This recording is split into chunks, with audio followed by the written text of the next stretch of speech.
There's a reason you're here. You didn't stumble on this video by accident. Something deep inside you has been wrestling, asking God, should I hold on or should I let go?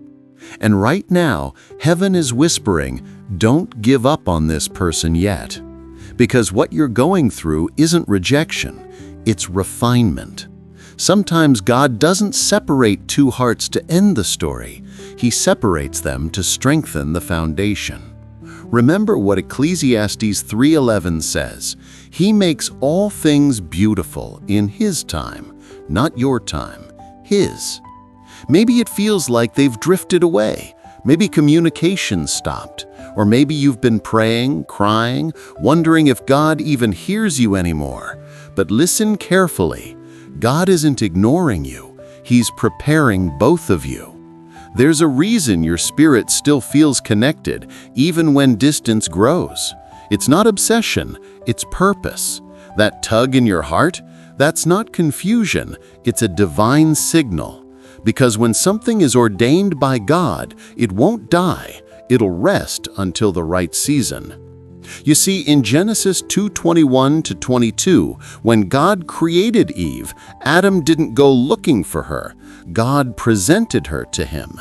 That's the same thing happening with you. You don't have to chase what God has already chosen. But before the presentation, there was a pause. Adam had to sleep. Eve had to be formed. And you too might be in that pause, the moment between promise and manifestation. It's frustrating, yes, you feel unseen, forgotten. But that's the moment God does His deepest work in silence. Think of Joseph, betrayed by his brothers, thrown in a pit, forgotten in a prison. Yet all of that pain was preparation for purpose. The same God who turned Joseph's delay into destiny is shaping your story right now. Maybe you've prayed, Lord, if they're the one, give me a sign. Well, here's your sign, peace. Not the loud kind, but that still, quiet assurance that doesn't fade even when logic tells you to walk away. Isaiah 26:3 says, You will keep in perfect peace those whose minds are steadfast, because they trust in you. That's your confirmation. If this message resonates, it's because God is telling you, not yet. The story isn't finished. The connection isn't coincidence. But be careful. Don't idolize them. Don't make them your source of happiness. Instead, make God your anchor.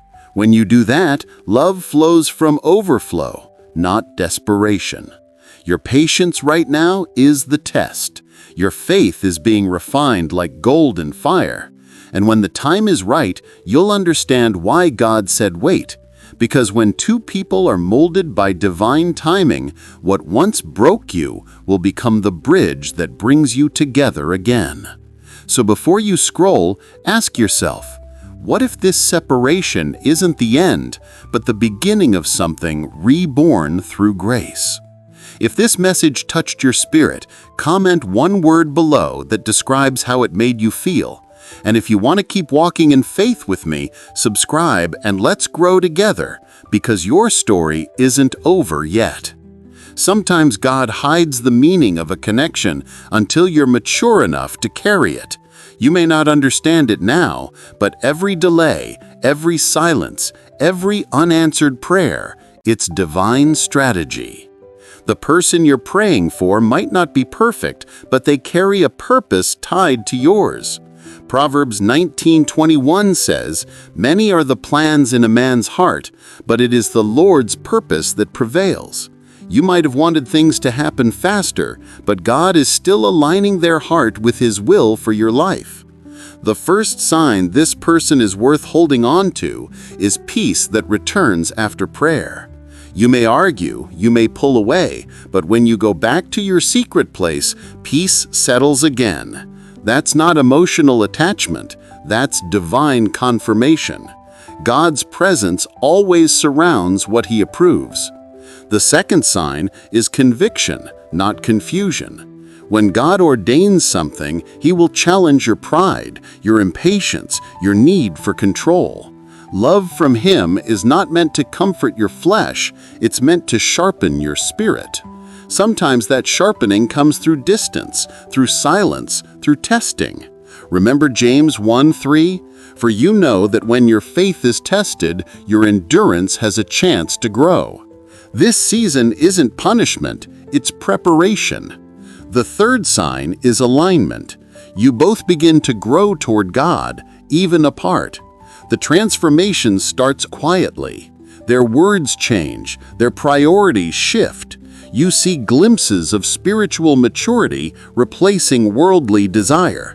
That's when you'll know God is working behind the curtain. Don't be deceived by how things look right now.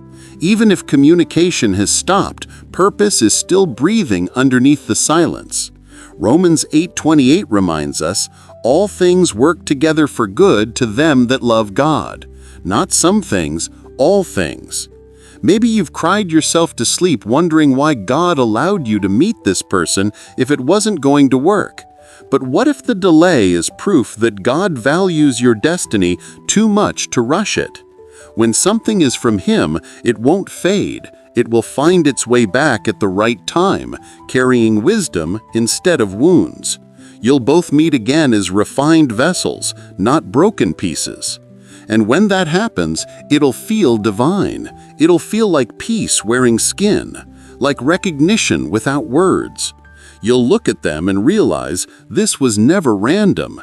It was redemption. Psalm 37:7 says, "Be still before the Lord and wait patiently for Him." That's your assignment now. Wait, but don't waste the waiting. Pray, grow, heal. Because when the time comes, you'll want to be ready for what God has been preparing behind the scenes. If this word found you today, it's not coincidence, it's confirmation. God is saying, don't give up on this person yet. The same hands that wrote your story are still turning the pages. So hold on, not in fear, but in faith. Because when divine timing meets divine purpose, what once looked broken will shine again, stronger, purer, eternal. Now, take a breath, reflect, and comment one word that describes how this message awakened in your spirit. If this word spoke to you, subscribe and stay connected. More is coming, because your miracle is closer than you think.